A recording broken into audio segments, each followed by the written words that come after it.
Bonjour à toutes et à tous, bienvenue dans ce Flash Info Emploi spécial alternance numéro 2. Au sommaire de cette édition spéciale, vous retrouverez nos conseillers RH qui vous donneront les critères d'appréciation d'un candidat lors d'un recrutement. Ensuite, nous serons en visite chez Acesi, une entreprise régionale spécialisée dans l'hébergement, le cloud et les services informatiques managés. Ils mettent au cœur de leur stratégie RH l'alternance. Ensuite, grâce à notre rubrique reportage, vous saurez tout sur les modalités pratiques de l'alternance. Puis, des entreprises, écoles et anciens alternants vous donneront leur retour d'expérience. Et comme à notre habitude, vous retrouverez également de nombreuses offres d'emploi dans le numérique dans le Grand Est. Et pour finir, vous retrouverez notre rubrique agenda pour pouvoir nous suivre au maximum. C'est parti!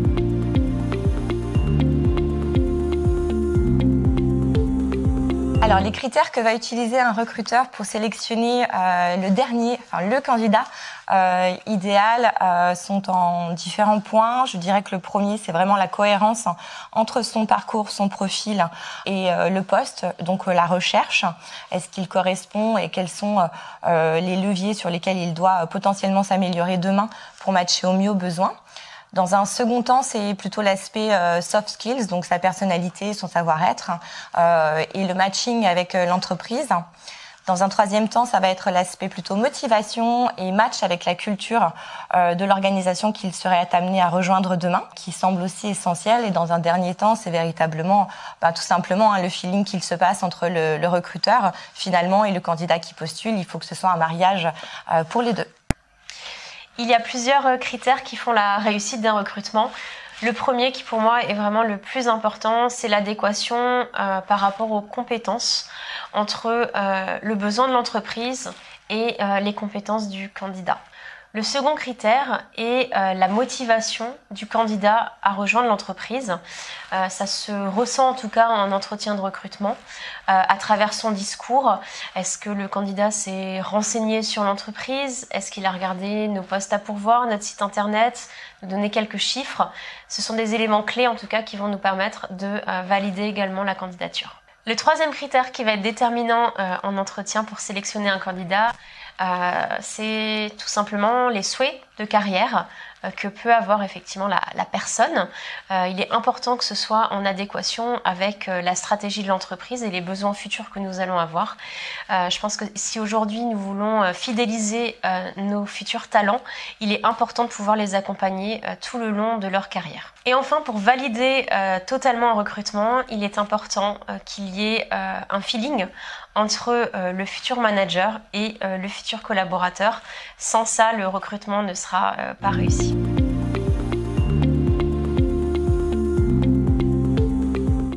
Bonjour à toutes et à tous. Nous poursuivons comme chaque mois nos visites en entreprise qui recrutent des spécialistes du numérique. Aujourd'hui, nous sommes chez Acesi, une entreprise de services du numérique spécialisée dans les infrastructures et la production informatique. Bonjour Manuel, merci de nous accueillir chez Acesi. Bonjour Thierry, bonjour à tous. Alors, Acesi, quelle est l'activité principale? Quels sont les chiffres clés? Alors, Acesi est une entreprise de services numériques qui compte aujourd'hui 80 collaborateurs, qui a fait en 2020 environ 18 millions d'euros de chiffre d'affaires. Nous sommes présents sur la grande région Est. On va tracer une ligne de Metz à Dijon, avec des agences à Strasbourg, à Mulhouse, à Besançon, et une activité à l'international en Suisse, sur la Suisse romande.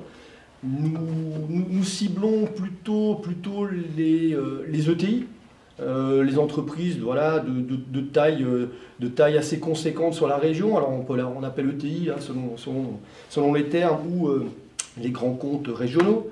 Nous sommes faiseurs d'infrastructures. Nous proposons des services numériques uniquement sur les infrastructures informatiques. On n'est pas intégrateur de logiciels, de RP, on n'est pas développeur. On fait de l'infrastructure sur 6 métiers.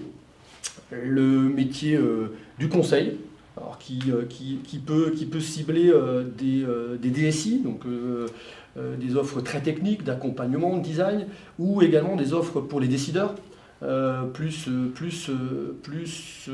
ciblées sur l'assistance à maîtrise d'ouvrage, la conduite de projet, l'accompagnement au changement. Un deuxième métier qui est les métiers de la sécurité, donc assez transversal. On fait de la technique, on intègre des solutions de sécurité, mais on fait de la conformité RGPD, on fait de l'accompagnement à des certifications ISO 27001. Voilà pour les métiers de la sécurité. Ensuite, notre métier historique, on va dire de l'ESN, qui est les métiers de l'intégration. On vend, on intègre des infrastructures informatiques.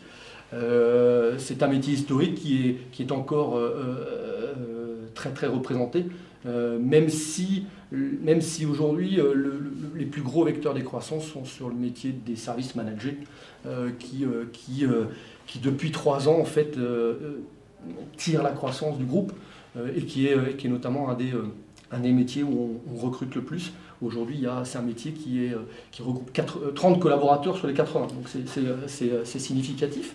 On a également un métier de cloud, on est faiseur de cloud, donc on fait du cloud de proximité, parce que c'est une terminologie qu'on aime bien, parce qu'on fait de la proximité dans l'hébergement, à Strasbourg, à Lyon, mais on fait également de la proximité sur les services qui vont sur le cloud. On dit toujours, faire du cloud, c'est bien, faire du cloud proche de nos clients, avec des équipes services proches de nos clients, c'est encore mieux. Et puis je vais finir par la présentation du dernier métier, c'est le petit dernier qui a déjà 3 ans quand même, qui est le métier des télécommunications. On est Acezit, un opérateur de télécommunications qui propose des services de data et également de voix. Voilà pour l'ensemble des métiers. Très bien, merci Manuel pour cette vision globale de l'entreprise. Alors on parlait effectivement de croissance tout à l'heure, hein, le cloud et les services managés. J'ai compris que c'est un des axes de croissance, la cybersécurité aussi. Quelle est votre stratégie pour vous développer dans ce domaine en plein boom? Alors les stratégies de développement. Nous avons un premier axe stratégique qui est sur les métiers. Donc l'introduction des métiers du cloud, l'introduction des métiers autour de la cybercriminalité. Donc sur notre zone de chalandise, on va développer d'autres métiers, des nouveaux métiers tirés par un service innovation d'ailleurs qui est interne à l'entreprise. Et puis ensuite on a un deuxième axe de développement qui est la géographie. Et je peux parler de notre dernière agence, la petite dernière à Reims, où en fait on a trouvé des gens qui partagent nos valeurs, et qui donc font une activité locale qui adresse la Champagne-Ardenne et on va dire la grande couronne parisienne, avec des gens, encore une fois, de proximité, pour faire du cloud de proximité et du service de proximité. Donc ça c'est les principaux axes de développement. Ensuite, notre département innovation est très, très actif, on va dire, sur les méthodologies des services managés. Donc on est très innovant là-dessus. Aujourd'hui, on a une offre qui est très aboutie sur les services managés, et qui peut adresser aujourd'hui des petites entreprises. On va faire du support, du support utilisateur, du support aux infrastructures, mais également on est aujourd'hui capable d'adresser des grands comptes régionaux, des ETI, où on délivre des services support utilisateurs pour 3000 utilisateurs. Donc on a un panel aujourd'hui d'offres de services qui permet de cibler effectivement beaucoup de clients régionaux. Après cette vision rapide mais très complète d'ACESI, on va approfondir un petit peu 2 des principales activités, les services managés avec Manuel, et puis tout à l'heure la cybersécurité avec Damien.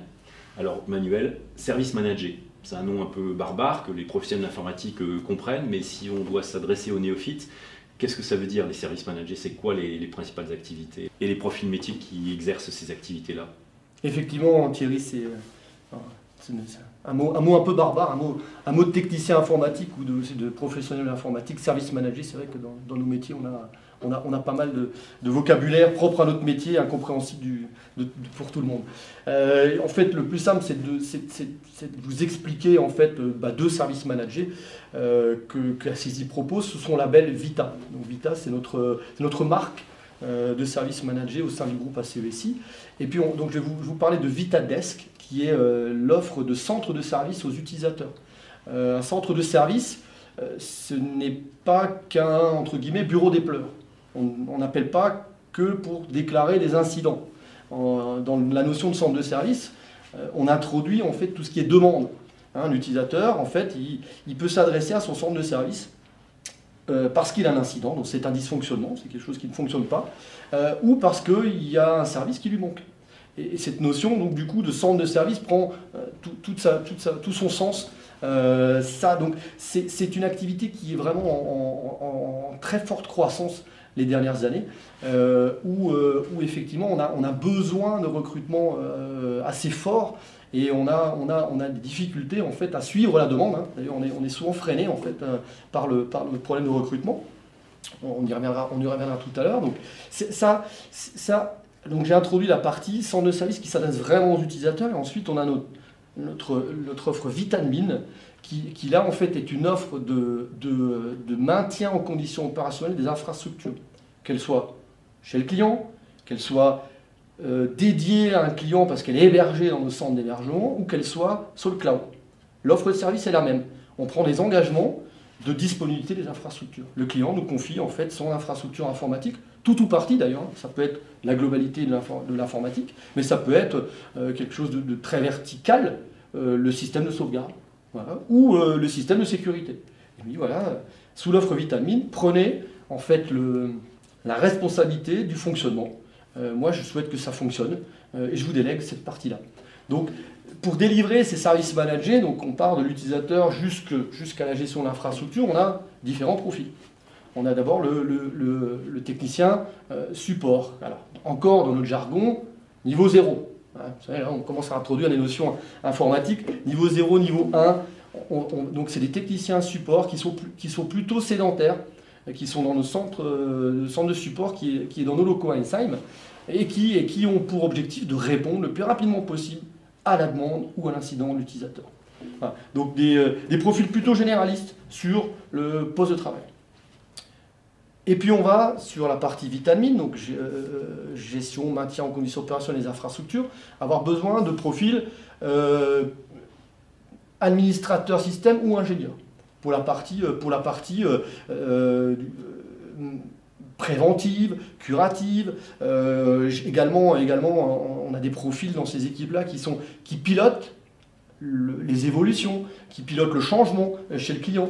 Donc c'est des profils assez seniors. Et puis entre ces deux profils, on va trouver des profils hybrides qu'on appelle les leaders techniques de compte, qui sont plutôt nomades. Parce que réaliser des services managés dans un centre de service sur un plateau, ça peut atteindre ses limites. On n'est plus au contact de l'utilisateur, on n'est plus au contact du client. Et donc on a ces profils un peu hybrides, leaders techniques de compte, qui sont l'interlocuteur privilégié du client, qui sont chez le client périodiquement, une fois, 2 fois, 3 fois par semaine, une fois par mois, en fonction de la demande et du volume. Donc c'est la cheville ouvrière et le profil qui adresse le service de proximité chez le client. Voilà pour la partie service manager. Ensuite, je vais introduire toute notre panel d'offres de cloud en la positionnant vraiment, et c'est pour ça que je la cite après la partie service manager. Nous avons des offres de cloud qui sont là en support de nos services managers. On ne veut pas concurrencer les plus gros faiseurs de cloud, ce n'est pas notre cible. Nous, on veut faire du cloud proche, encore une fois, de nos clients, et proposer les services de proximité à nos clients. On va pouvoir donc proposer des services d'infrastructure, voilà, pour des serveurs virtuels, pour même des serveurs dédiés à un client, mais sur une plateforme mutualisée. Je peux vous parler également de cette toute nouvelle offre qu'on va appeler, entre guillemets, encore une fois, hosted, qui est un mot barbare de notre jargon, mais par contre qui introduit une notion intéressante qui est le Virtual Data Center. Ce Virtual Data Center, c'est une entité logique dont le point d'entrée va être dans nos centres d'hébergement, donc franco-français à proximité à Strasbourg ou à Lyon, et dans lequel on va pouvoir, dans ce Virtual Data Center, qui est une enveloppe privée à un client, proposer des services cloud, mais également des services d'infrastructure qui seront chez le client, voire même dans cette même bulle virtuelle connectée avec les clouds des gros faiseurs comme Amazon ou Microsoft. Voilà, donc ça c'est une offre qui est très récente qu'on lance en ce moment et qui va effectivement ouvrir le champ des possibles à nos clients en termes de fourniture d'infrastructures dans un modèle qui n'est plus d'investissement mais de locatif, ou également un modèle qui va pouvoir proposer des plans de reprise d'activité, la disponibilité d'infrastructures multisites. Voilà, donc je ne vais pas vous dresser tout le portfolio cloud que nous proposons, mais on en a beaucoup. Je vais vous parler du cloud save, qui est la sauvegarde de la donnée, qu'elle soit sur les serveurs, sur les postes de travail, mais également dans les environnements Microsoft 365 notamment, parce que c'est des fonctionnalités complémentaires de sauvegarde que ne propose pas notamment Microsoft. Je peux également vous parler d'une offre qui a le vent en poupe en ce moment, qui est Cloud Protect, donc qui est la protection à la fois de la donnée, la sécurité antivirale, le chiffrement des postes de travail, l'authentification forte. Donc on a tout un panel en fait de services cloud qu'on propose et qu'on intègre dans nos services managés. Un client, il va pouvoir prendre le centre de service, Vitalesk, il va pouvoir souscrire un service d'exploitation d'infrastructure et en dessous, il peut avoir des services cloud, infrastructure, sauvegarde, j'ai parlé de protection, de sécurité, de déploiement de postes de travail. Tout ça, c'est des services cloud qu'on propose en support de nos services managés. Donc une offre très riche à la carte, orientée service au client, avec de nombreuses options, on l'a compris, avec les choses qui sont en vogue aujourd'hui, le cloud et la sécurité.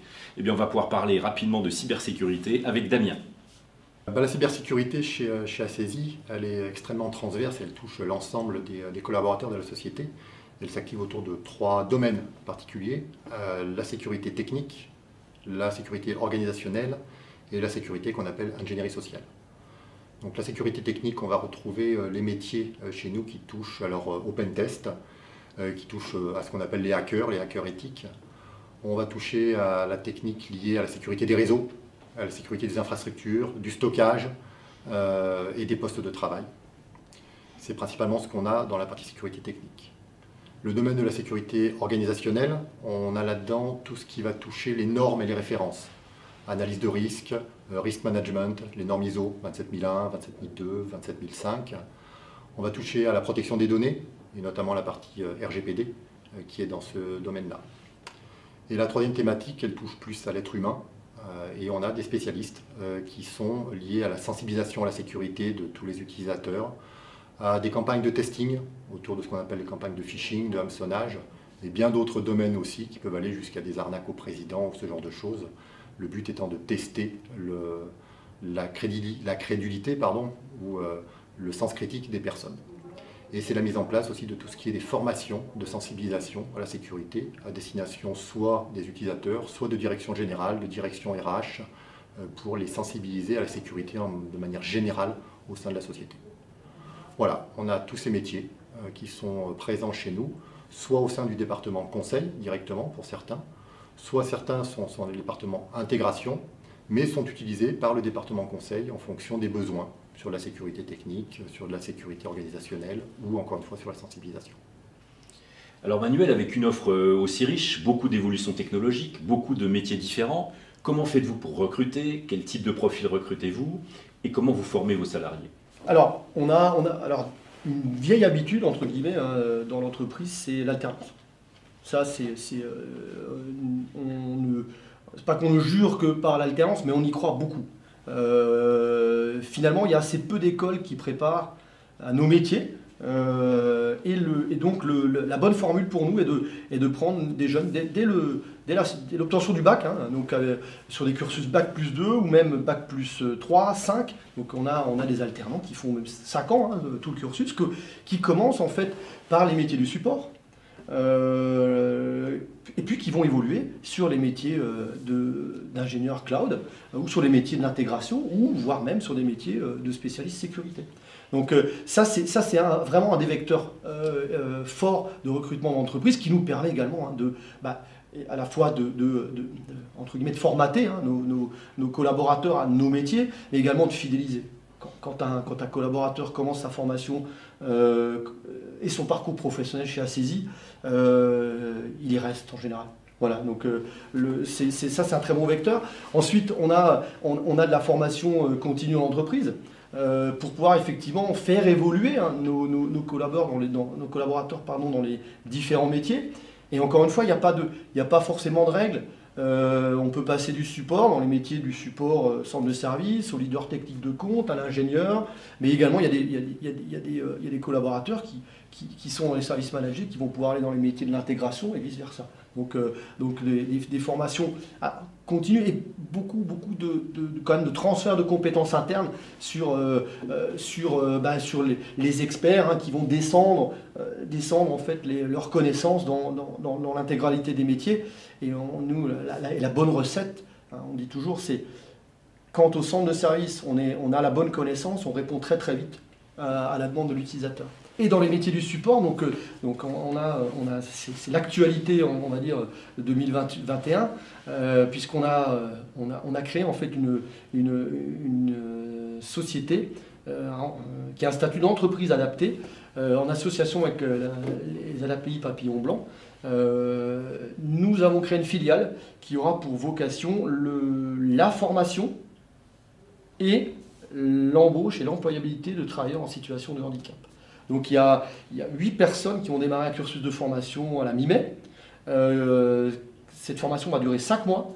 Et le 17 octobre, il me semble, ça va être des collaborateurs à CESI qui intégreront notre centre de service. Voilà, donc ça complète la démarche RSE qu'a entamée ACESI il y a plusieurs années. Et on croit beaucoup effectivement à cette entreprise adaptée qui pour les métiers du centre de service sont, on pense, une très très bonne solution. Parfait, merci beaucoup Manuel pour nous avoir consacré du temps, nous avoir décrit ACESI avec son offre, ses métiers et sa politique RSE. Aujourd'hui encore une belle visite pleine de découvertes d'usages numériques en plein essor tels que le cloud, la cybersécurité et les services managés, et aussi de nombreux métiers qui offrent des possibilités d'évolution professionnelle aux collaborateurs. ACESI, une entreprise en pleine croissance qui recrute majoritairement des alternants.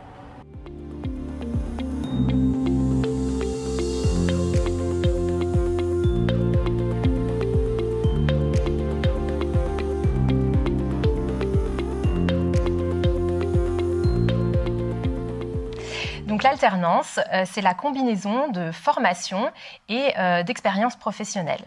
Donc nous allons en alternance combiner et alterner entre des périodes théoriques d'acquisition des connaissances en centre de formation et on va alterner avec des périodes plus pratiques en entreprise, en immersion professionnelle où on va pouvoir mettre en place les compétences et les connaissances qui ont été acquises précédemment. Donc l'alternance, c'est également synonyme de contrat de travail. Ce terme général va regrouper 2 types de contrats, le contrat de professionnalisation, mais également le contrat d'apprentissage.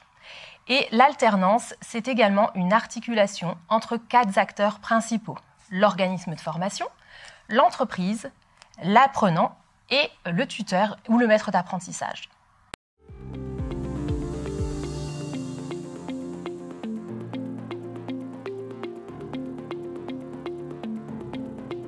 Donc une formation peut viser différents objectifs. En effet, une formation peut viser un diplôme qui sera reconnu par l'État et qui va être classé. Les diplômes sont classés par niveau selon le nombre d'années suivies.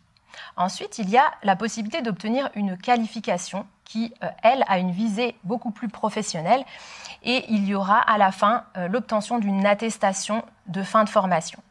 Et enfin, il y a comme objectif d'obtenir une certification où on obtiendra un certificat qui sera reconnu par la branche et en général qui porte vraiment sur un métier précis.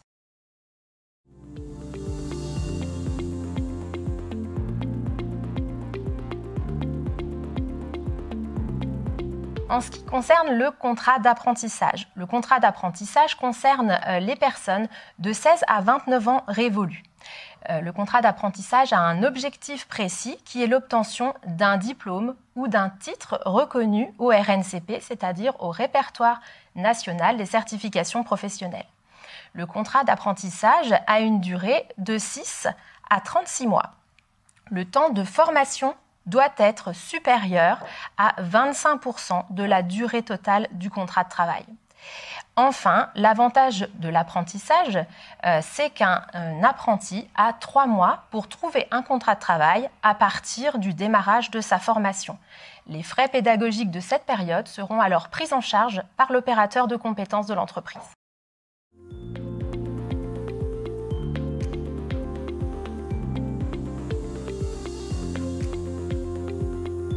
Professionnalisation, lui, concerne les personnes à partir de 16 ans sans limite d'âge. Donc, on va s'adresser aussi bien à des étudiants, des salariés qui souhaitent se former ou encore des demandeurs d'emploi. Le contrat de professionnalisation vise l'obtention soit d'un diplôme, soit d'un titre, soit d'une qualification. Sa durée doit être comprise entre 6 et 24 mois et le temps de formation doit être compris de 15 à 25% ou de 15 à 50% de la durée totale du contrat de travail.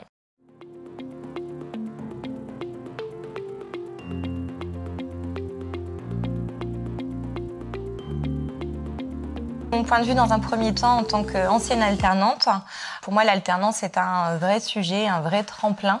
Ça apporte différentes choses. Dans un premier temps, c'est responsabilisant, c'est professionnalisant. Ça amène également beaucoup d'organisation. Il faut savoir gérer son temps de travail dans le monde professionnel, mais aussi son temps scolaire, parce que quand on termine une journée de travail, il faut également œuvrer encore sur des devoirs qui sont à rendre pour l'alternance et pour la théorie. Pour ma part, ce que ça m'a apporté, ça a déclenché mon envie d'être dans le monde du recrutement. Je n'imaginais pas qu'existaient, quand j'ai commencé l'alternance, des cabinets de recrutement qui travaillent main dans la main au quotidien avec des entreprises pour identifier le meilleur candidat, la personne la plus idéale pour le poste. Donc j'ai découvert ce métier à travers l'alternance en rejoignant un cabinet. Donc ça permet d'ouvrir aussi beaucoup de portes sur les métiers parfois méconnus du monde du travail. Et dans un second temps, je pense que pour le coup, ça amène aussi à l'évolution du statut d'alternant à un poste en interne dans l'organisation, puisqu'on fait ses preuves pendant 1 an, 2 ans, 3 ans. On montre un peu qui l'on est, quelles sont nos compétences, comment on veut se projeter avec l'organisation, et de ce fait, ça ouvre pas mal de portes pour la suite. Un atout dans une formation, ça nous permet d'être au contact du réel, d'affiner nos choix, de savoir exactement ce qu'on veut faire, de découvrir la réalité de certains métiers et d'avoir une expérience qui est non négligeable quand on sort d'école. Apprentissage, j'ai beaucoup aimé l'école qui apporte un côté théorique, mais il manquait vraiment du concret. Et c'est surtout en entreprise que j'ai beaucoup appris et j'ai pu être autonome, apprendre de mon côté au sein de l'apprentissage, mais en échangeant avec des collègues un petit peu sur les meilleures pratiques. C'est surtout ces échanges-là qui m'ont permis de grandir et de peaufiner un petit peu ce que je voulais faire et de surtout m'améliorer techniquement et relationnellement. Côté de l'entreprise, je pense que c'est un peu la même chose, mais à contrario, pour le coup, ça permet à l'entreprise d'identifier un talent potentiel pour rejoindre l'organisation sous quelques années ou quelques mois, et puis de projeter avec ce talent-là sur le long terme dans le cadre de sa carrière professionnelle. Ça nourrit véritablement du coup l'étudiant à apprendre un métier, mais aussi l'entreprise à faire adhérer quelqu'un à son projet de vie. L'alternance permettant vraiment aux jeunes de se rendre compte, de s'acculturer au monde de l'entreprise dans un environnement numérique et donc de se préparer à un travail à l'issue de cette formation diplômante ou bien la possibilité aussi pour nos jeunes de poursuivre leurs études.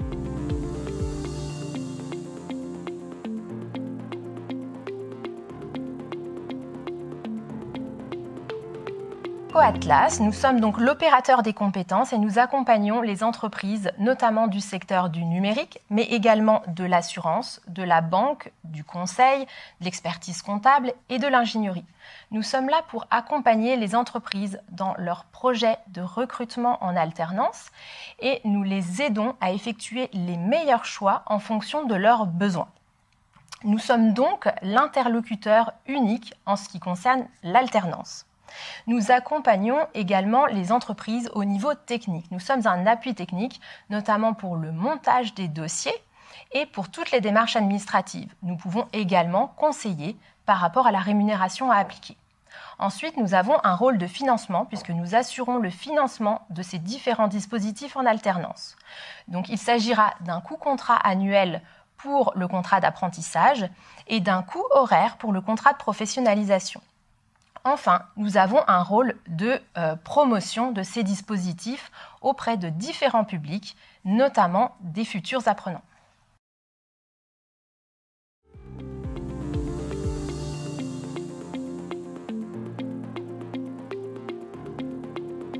Donc, nous proposons de nombreux outils à disposition des différents publics. Nous avons tout d'abord notre site OPCO Atlas sur lequel vous pouvez retrouver différentes informations, comme par exemple le montant de prise en charge des frais pédagogiques, donc c'est-à-dire les coûts contrats pour les contrats d'apprentissage, mais également les critères de financement pour les contrats de professionnalisation. Il est possible d'y retrouver également les différentes grilles de rémunération par rapport aux différentes branches. Ensuite, il y a l'espace adhérent MyAtlas qui permet de connaître ces différents interlocuteurs au sein de l'opérateur de compétences, mais également de faire ses demandes de prise en charge et le suivi des dossiers. Ensuite, nous, OPCO Atlas, nous mettons en place régulièrement, tous les 2 mois, des co-jobbing afin d'aider les entreprises à pouvoir recruter leurs futurs apprenants.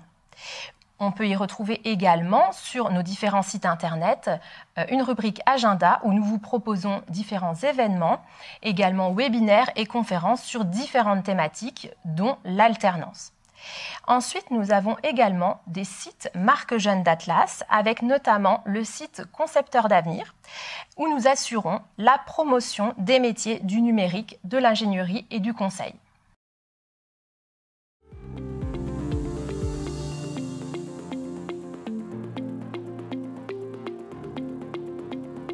Donc, un CFA est un centre de formation des apprentis. C'est un organisme de formation qui est certifié et qui prépare au contrat d'apprentissage. Il va dispenser des formations qui seront adaptées à ce dispositif en alternance. Donc, il est possible de préparer toutes sortes de diplômes et de niveaux qui pourront aller du CAP au bac jusqu'au bac plus 5 ou au diplôme d'ingénieur. Il y a différents types de CFA. Il y a des CFA qui sont gérés par les chambres de commerce et d'industrie ou les chambres des métiers, par exemple. Il y a des CFA qui sont gérés par des collectivités territoriales, mais également des CFA qui sont rattachés au ministère de l'Éducation nationale. Et enfin, il y a également des CFA privés. C'est-à-dire que des entreprises peuvent décider de créer leur propre CFA interne afin de former leurs collaborateurs à un métier précis ou également de former les futurs collaborateurs et donc les jeunes à un métier et des compétences très techniques et très spécifiques et ainsi de proposer des formations innovantes qui n'existent encore pas sur le marché.